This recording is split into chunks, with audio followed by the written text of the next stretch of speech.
France said it will impose a nighttime curfew on the Indian Ocean island of Mayotte starting on Tuesday evening, after the French overseas territory was devastated by a cyclone feared to have killed hundreds. According to the latest official toll, 21 people are confirmed to have been killed by Cyclone Cheeto when it barreled into the island and its surrounding archipelago at the weekend.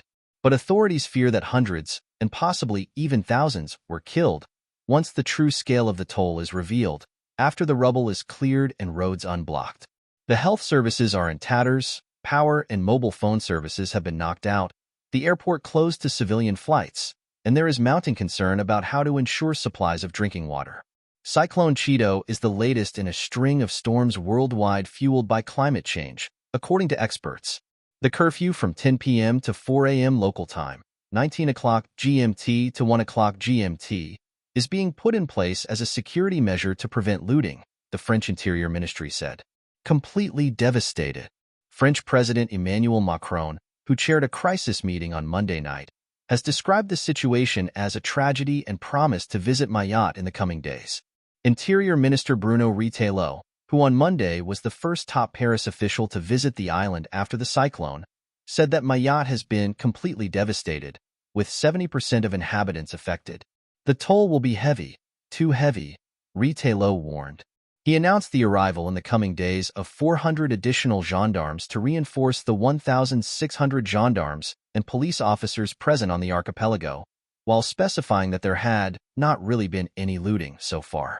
The exceptional cyclone was supercharged by particularly warm Indian Ocean waters, meteorologist François Garand of the Météo France Weather Service told AFP. Mayotte is France's poorest region, with an estimated one-third of the population living in shantytowns whose flimsy sheet metal-roofed homes offered scant protection against the storm. We're starting to run out of water. In the south, there's been no running water for 5 days, said Antoine Abdallah, a resident of Tsaounzou in the territory's capital Mamoudzou. We're completely cut off from the world, the 34-year-old lamented. Most of Mayotte's population is Muslim and religious tradition dictates bodies must be buried rapidly, meaning some may never be counted. And assessing the toll is further complicated by irregular immigration to Mayotte, especially from the Comoros Islands to the north, meaning much of the population is not even registered. Mayotte officially has 320,000 inhabitants, but authorities estimate there could be 100,000 to 200,000 more people, taking into account illegal immigration. Usini Balahachi, a former nurse, said some people did not dare venture out to seek assistance, fearing it would be a trap designed to remove them from Mayotte. Many had stayed put until the last minute when it proved too late to escape the cyclone, she added. Not seen for decades.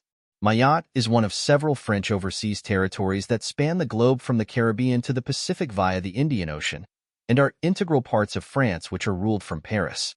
French military planes have been shuttling between Mayotte and the island of La Réunion, also a French overseas territory, to the east which was spared the cyclone and is serving as the hub for rescue efforts. The first air evacuation of 25 badly wounded from Mayotte to La Réunion took place on Monday night, Health Minister Geneviève Darrieussecq said. The disaster poses a major challenge for a national government still operating in merely a caretaker capacity, days after Macron appointed the sixth prime minister of his presidency.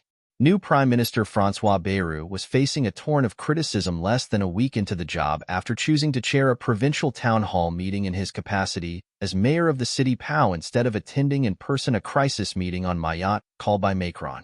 In the face of such a catastrophe, of a kind that has not been seen on French territory for decades, it is important to be side by side with the people, said French National Assembly Speaker Yael Braun-Pivet, a member of Macron's centrist party.